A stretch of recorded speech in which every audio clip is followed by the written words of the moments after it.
I asked you about moral ethics on this. How does religious ethics play into that? Is there ever a connection there?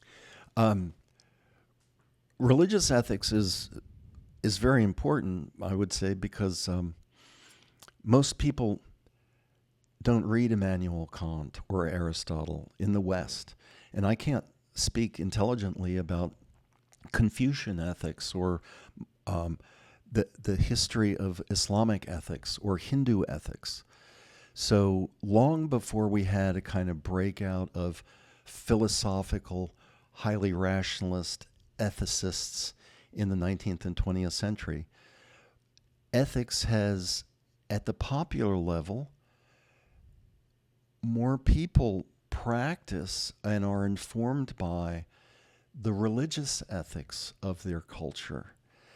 Um, I can speak a little bit about Western ethics as it drinks from primarily Jewish and Christian sources into Western Europe and into North America.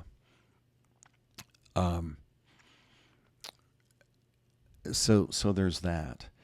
Western religious ethics often have the humility of listening to the sharpest philosophical ethicists of their day. So, in the history of Christian theology, for example, um, you couldn't have some of the early Christian theologians without them listening to Platonic philosophy and the Stoic philosophy. It's the Stoics in classical Greece and in Roman thinking that give the notion of there's a natural law. I'm attracted to the Stoics because they, one understanding of them is that while the Greek philosophers, Plato and Aristotle, wrote books about governance, about the polis, about politics and the laws, they were talking about the governance of a city state, Athens. Once Alexander took his armies across into Persia, you had a mixing of cultures between Greek and Macedonian and Persian cultures, and an intermarrying. And so then the question becomes, well, it's kind of easy to think about the common good of a city state, one race, one religion by and large, stratified into free and serfs, free and slave. Um, but a multicultural empire needs to think about, is there any grounding for ethics that can capture the diversity? And so the Stoics began to think about and envision a cosmopolis. Polis is Greek for city state. So they used that as a metaphor for thinking about a community of the cosmos, a community of all earth, a community of all the peoples of the earth. And they began to envision a universal grounding of ethics in natural reason, that we might be from different cultures and we might have different religions, but we all have the capacity of right reason.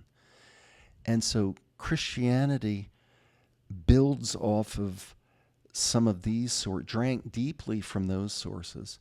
So you could say it would be difficult to have an Augustine, one of the greatest early Christian theologians. He was also a Manichaean philosopher. He was a scholar of some of philosophical thinking. And then you can't have a Thomas Aquinas in the Middle Ages, who was one of the foremost Christian philosophers and religious thinkers, without drinking heavily from the works of Aristotle. The West didn't have the Aristotelian texts. Those had been captured by Muslim armies who brought them back to Baghdad, where the Greek classics written in Greek were translated and embraced by Arabic scholars. And so some of the irony is Western Europe didn't have these Greek texts translated into Latin until in Cordoba and in Palermo, where you had tables of Muslim, Christian, and Jewish scholars who were able to take those texts that had been translated into Arabic, and they were translating them out of the Arabic, the second language to which they had been translated out of the Arabic into Latin. So that caused a frenzy of Christian theological innovation that led to Thomas Aquinas.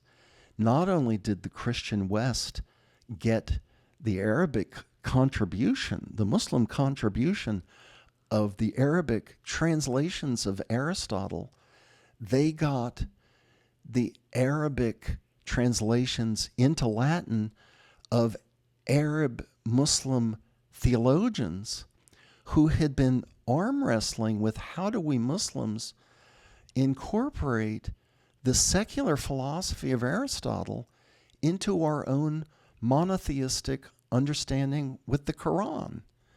So the Arab theologians had been working on that proposition for like 2 centuries, 3 centuries. And so Aquinas is given this great gift of the translation into Latin of Aristotle, but also the writings of Avicenna and Ibn Rushd, great Muslim scholars. This massive plethora of information and philosophy. Exactly. You mentioned the Cosmopolis. Yeah. I feel like that'd be an end result, a beneficial result to, like we mentioned in the beginning, the me versus you. Yes. Yes. We're all of one. And there was a guy, Paul Kennedy, who wrote a book, Preparing for the 21st Century. And he argued the old notion of national or cultural identity and separation, and even national sovereignty. His take was, during the 20th century, the notion that American sovereignty or British sovereignty or Indian sovereignty across the 20th century, hey, it's a global economy. And whether we like it or not, it's just a fact. We live in a global economy. And guess what? In the late part of the 20th century, our scientists began to, and the community of scientists weren't just American or European. They were Chinese, they were Indian, they were Pakistani, they were Egyptian. Scientists were beginning to recognize human population surge. We quadrupled human population in the 20th century. We went from 1.6 billion people to roughly 6.2 billion people. Now we have roughly 8 billion people. So whether we like it or not, Paul Kennedy's point was, we're in it all together. And it's not necessarily universal kumbaya, we're all great friends, but we are trading partners. And what happens in the global economy and the scientific and technological innovations that may happen in China are going to be copied in the United States and Europe, and vice versa. I mean, look at the way the internet has changed every culture, every economy. And the Cosmopolis, so what that means is it's quite meaningful to say there is a global human community now, whether we like it or not.